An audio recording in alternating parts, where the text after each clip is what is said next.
Komatireddy Susheelamma foundation ఆధ్వర్యంలో నిర్మించినటువంటి వృద్ధాశ్రమ ప్రారంభోత్సవ కార్యక్రమంలో పాల్గొన్న ప్రభుత్వ విప్ ఆలేరు శాసనసభ్యులు బిర్లా ఐలయ్య. వృద్ధాశ్రమం కాదు, ఇది వృద్ధ దేవాలయమని ప్రభుత్వ విప్ ఆలేరు ఎమ్మెల్యే బిర్లా ఐలయ్య అన్నారు. జనగామ పట్టణ సమీపంలో కోమటిరెడ్డి సుశీలమ్మ ఫౌండేషన్ వారు నిర్మించిన మహిళా వృద్ధాశ్రమ భవన ప్రారంభోత్సవంలో ముఖ్య అతిథిగా పాల్గొని మాట్లాడారు. ముందుగా తెలంగాణ రాష్ట్ర స్త్రీ శిశు శాఖ మంత్రి సీతక్క, మునుగోడు ఎమ్మెల్యే రాజగోపాల్ రెడ్డితో కలిసి ప్రభుత్వ whip Aler MLA Birla Ailaiah ribbon cut చేసి వృద్ధాశ్రమాన్ని ప్రారంభించారు. ఈ ఆశ్రమంలో బ్లాక్ ఏను బిర్లా ఐలయ్య ప్రారంభించారు. అనంతరం స్వర్గీయ కోమటిరెడ్డి సుశీలమ్మ విగ్రహాన్ని ఆవిష్కరించారు. పెద్ద కార్పొరేట్ స్థాయిలో నిర్మించి 150 మందికి నానే వాళ్ళు లేరనే లోటు తీర్చుకుంటూ మేమున్నామని చెప్పి పెద్దలు రాజగోపాల్ గారు ఇంత చక్కటి కార్యక్రమం. ఈ కార్యక్రమానికి ముఖ్య అతిథి చేసినటువంటి పెద్దలు రాష్ట్ర మంత్రివర్యులు మా అందరి అక్క సీతక్క గారికి ప్రత్యేక ధన్యవాదాలు తెలియజేస్తూ వేదిక ఉన్నటువంటి ఎమ్మెల్యేలకు, జిల్లా అధ్యక్షులకు, పెద్దలందరికీ ప్రత్యేకంగా ధన్యవాదాలు తెలియజేస్తూ ఇది ఒక మంచి కార్యక్రమం, గొప్ప కార్యక్రమం.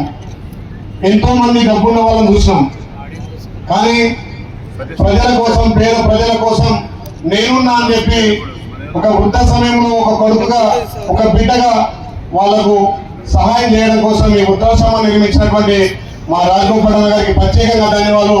దీంట్లో కీలకంగా లక్ష్మీ మేడం గారు కూడా ప్రోత్సహించి ఇలా సుమారు 15 కోట్లతో నిర్మించారంటే ఇది చాలా గొప్ప విషయం. డబ్బులు ముఖ్యం కాదు, ప్రజాసేవే ముఖ్యంగా పనిచేస్తున్నటువంటి, ముఖ్యంగా కోమటిరెడ్డి బ్రదర్స్ అంటేనే రాష్ట్ర వ్యాప్తంగా ఒక ఫైర్ బ్రాండ్. మా వెంకయ్య గారు, అదేవిధంగా వెంకయ్య గారితో తోడినటువంటి మా సబితా మేడం గారు, రాజగోపాలన్న, లక్ష్మీ మేడం గారు నిజంగా ఈ రాష్ట్రానికి ఒక ఇంప్రెషన్ గా ఎప్పుడే మా పెద్ద చెప్పారు. ఇదాన్ని ఆదర్శంగా తీసుకొని మా సీతక్క గారు కూడా ప్రతి నియోజకవర్గంలో ఒక ఆశ్రమం నిర్మించాలని ప్రభుత్వ పరంగా కూడా దాన్ని ముందుకు తీసుకెళ్తే ఇలా పేద ప్రజల కోసం ఎంతో మేలు చేస్తాం వాళ్ళమైతాం. కాబట్టి ఇలాంటి ఆశ్రమాల ద్వారా నాకంటూ లేని వాళ్ళకు మనం తోడుండడంతో ఒక చక్కటి మార్గం ఉంటుంది. కాబట్టి ఇలా పేద ప్రజల కోసం వాళ్ళు చేస్తున్నటువంటి ఈ అభివృద్ధిలో భాగంగా ప్రతి నియోజకవర్గంలో చేయాలి. ముఖ్యంగా మా సీతక్క కూడా ఎప్పుడు పేద ప్రజల కోసం ఒక మంత్రిగా కాకుండా ఒక ప్రజల కోసం అందుబాటులో ఉండి ఎన్నో కార్యక్రమాలు చేసినటువంటి వాళ్ళని ఆదర్శంగా తీసుకొని ఈ శాఖ కూడా మా అక్కగారికి ఉంది. కాబట్టి ప్రతి నియోజకవర్గంలో ఈ స్థాయిలో ఒక కార్పొరేట్ స్థాయిలో ఇలా ఈ ఆశ్రమాన్ని నిర్వహిస్తే బాగుంటుందని చెప్పి పేద ప్రజల కోసం ఈ కాంగ్రెస్ పార్టీ అండ ఉంది. దాంట్లో కోమటిరెడ్డి బ్రదర్స్ కూడా ఇలా పేద ప్రజల కోసం పంపించే వాళ్ళు, పదవులు ముఖ్యం కాదు, మా ప్రజలే ముఖ్యంగా పనిచేసినటువంటి రాజగోపాల్ తెలంగాణ ఉద్యమ సమయంలో పదవిని కూడా పక్కన పెట్టి తెలంగాణ కోసం కొట్లాడి ఢిల్లీలో కొట్లాడినటువంటి కోమటిరెడ్డి బ్రదర్సే సాధ్యం. కాబట్టి ఈ జనగామలో ఇచ్చినటువంటి ఆ కీర్తి శేషులు సుశీలమ్మ గారి పేరు మీద ఏదైతే ఉందో దీన్ని తెలంగాణలో ఆదర్శంగా తీసుకొని అన్ని జిల్లాలో, అన్ని నియోజకవర్గాల పెద్దలని పాటిస్తూ ఈ అవకాశం ఇచ్చిన పెద్దలకు ప్రత్యేకంగా ధన్యవాదాలు.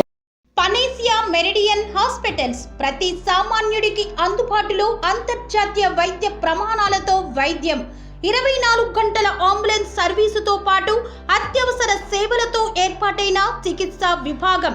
మా దగ్గర గుండె సంబంధిత, మూత్రపిండ, కాలేయ, కంటి జబ్బులకు, మోకాళ్ల శస్త్ర చికిత్సతో పాటు కోవిడ్-19, బ్లాక్ ఫంగస్ వంటి వైరస్లకు, అన్ని రకాల ఆరోగ్య సమస్యలకు నమ్మకమైన అత్యాధునిక వైద్య చికిత్సను అందిస్తున్న హాస్పిటల్ పనేసియా మెరిడియన్ హాస్పిటల్స్.